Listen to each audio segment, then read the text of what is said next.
Yeni aşk kaynıyor bu deli kanda, yeni eskisi gibi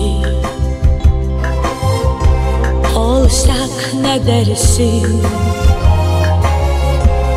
Yeni aşk kaynıyor bu deli kanda,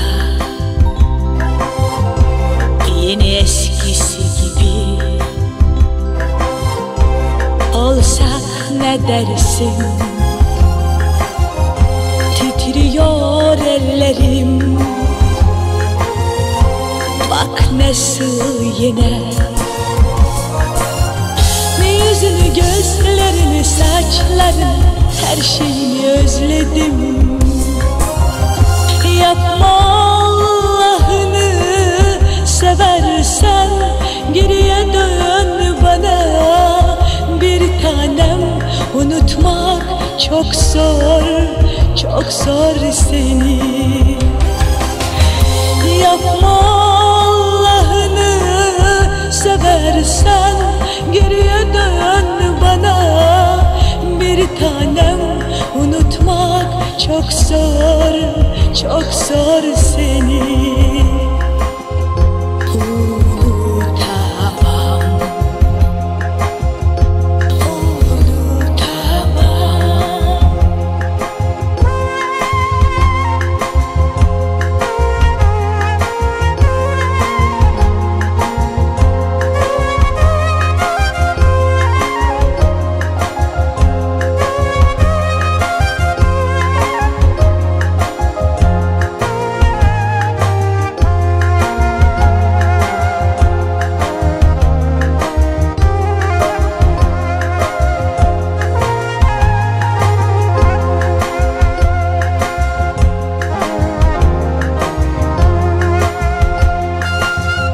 Çölde kalmış gibiyim, susuz ve acı.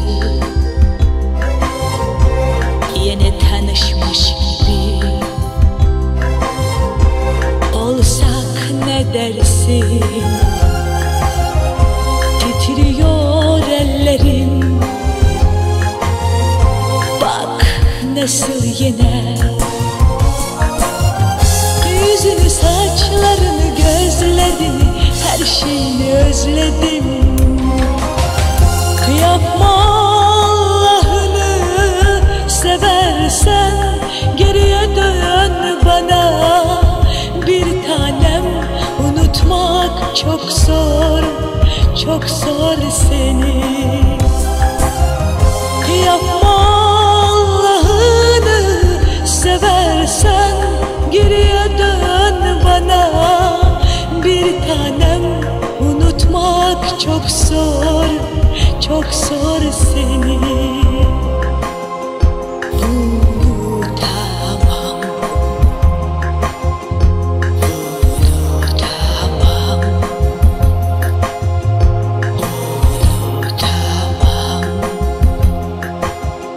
unutamam,